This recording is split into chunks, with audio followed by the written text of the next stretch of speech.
Hi, so the idea of technology benefiting our planet and our environment through advancements in science and digital revolution is not a new one today.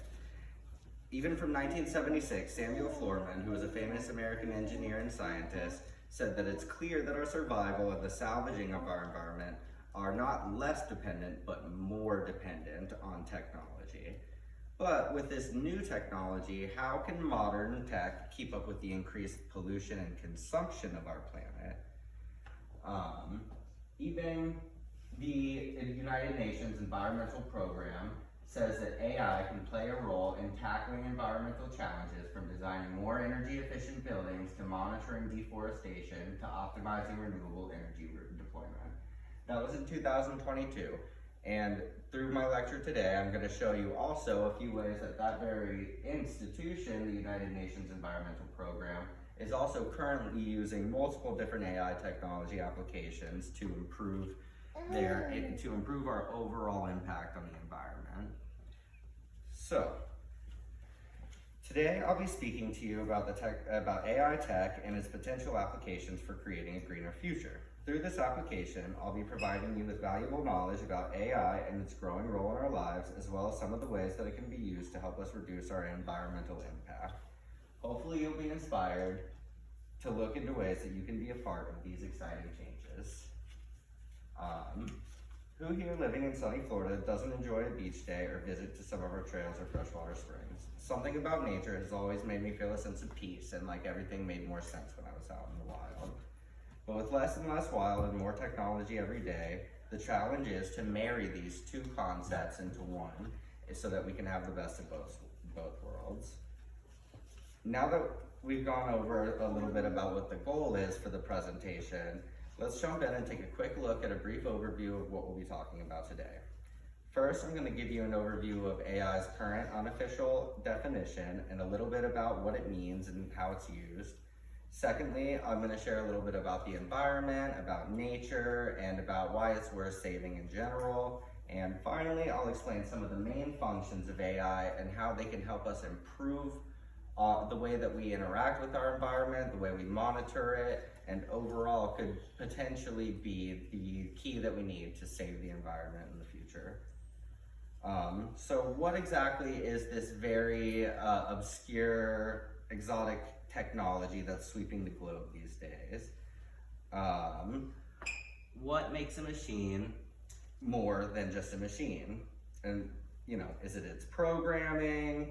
Is it what puts it together? Well, it's a little bit complicated, and there isn't a current official undisputed definition, but one by John McCarthy, the one that you see up here, The Science and Engineering of Making Intelligent Machines, Especially Intelligent Computer Programs. Although a simple definition is kind of the most clear and concise, because intelligence is really a matter of opinion and perspective.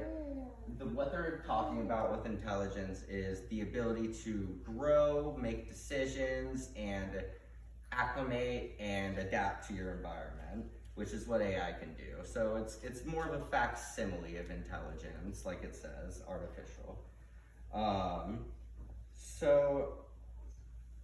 Some of the ways that it's currently being used by the United Nations Environmental Program is there is an AI program called the World Environment Situation Room, which was launched in 2022, which collects, aggregates, and provides recommendations based on CO2, sea level, glacier, and other environmental data gathered.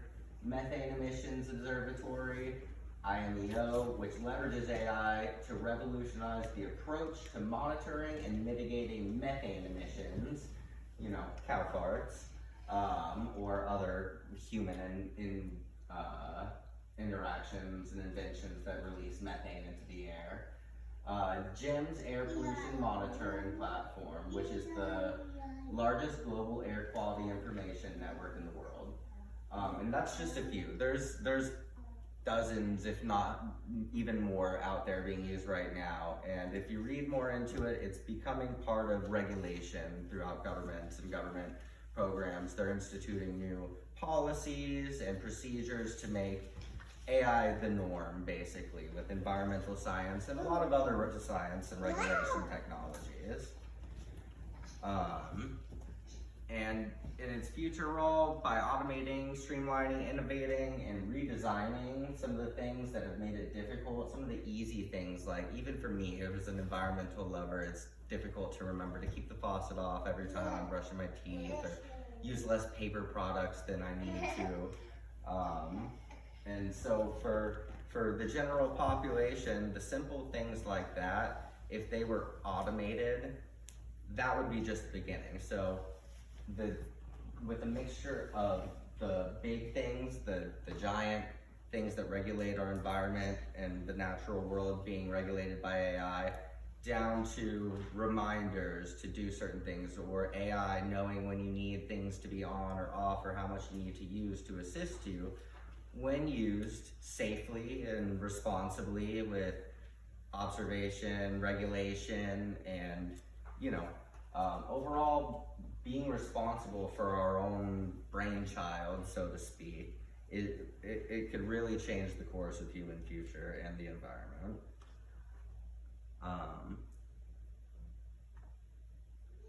So with over 8.7 million estimated currently living species, which is, by the way, only 1% of the amount of species that's ever lived, so 807 million species, different species of plant and animal living on the earth. Amongst the vastness of space and the lack of life that we've come across so far, that really makes it an invaluable pocket of life here on Earth. In order to understand the purpose of the universe, our place in it, there's no better link to that knowledge than what's within ourselves, our spirits, and science. Those two things together are all we have to understand the universe. So AI technology, with its potentials and the power that it could have, it would almost be unthinkable to not utilize it in order to save as much as we can of the planet today. So some of the potential applications of AI technology are collecting and analyzing data, compiling it into summarized reports, automating, that's a big one, is automating processes that typically would take tens, hundreds of people to oversee. Manual labor, mental labor can be done by a single program, not just in an 8-hour work shift, 24/7, nonstop, without any ethical dilemmas that we know of yet, or any getting tired, needing food.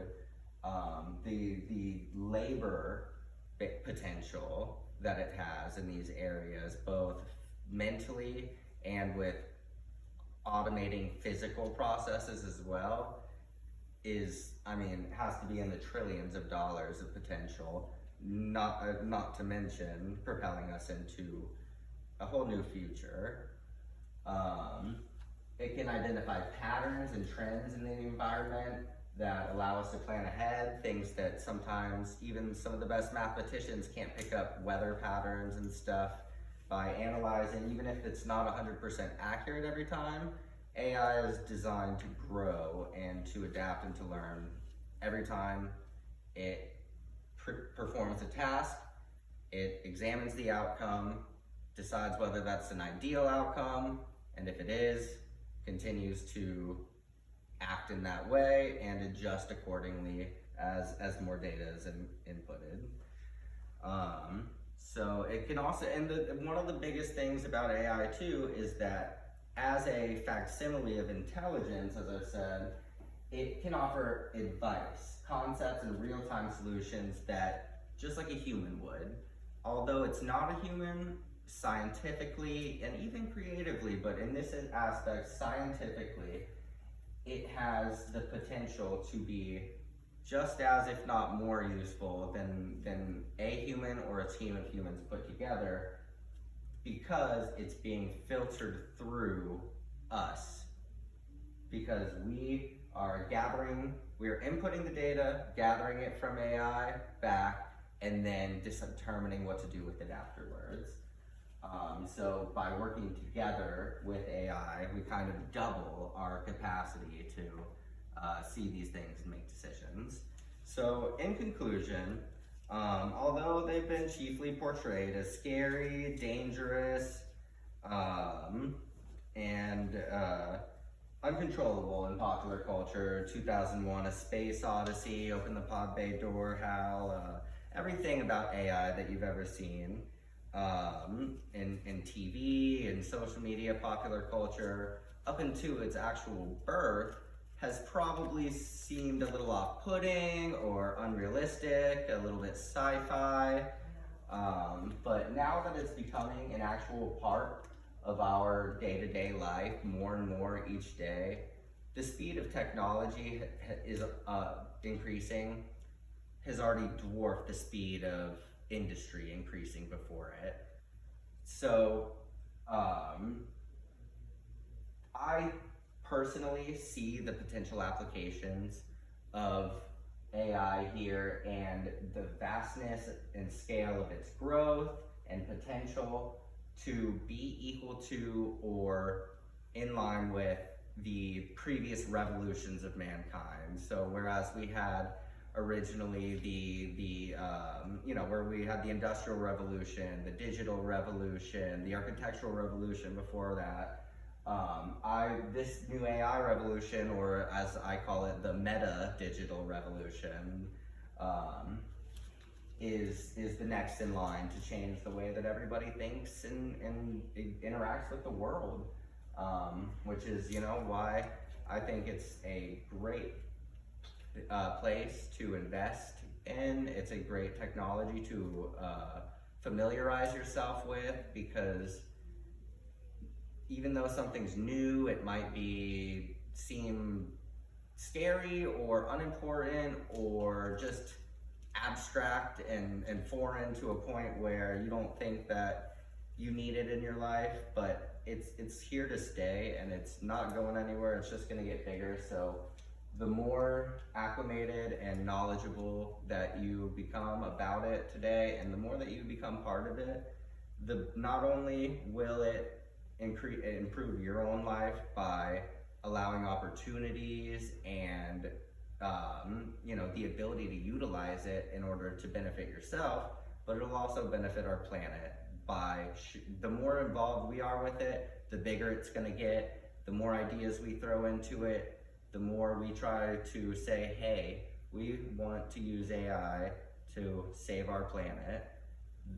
The higher ups, the big heads, they're gonna listen and they're gonna hear it, and if we buy it, they're gonna sell it. So let's invest today in making our future brighter and greener, and staying informed about growing and emerging AI technology and its applications in the world. Thank you very much for attending my speech. All right. Yay!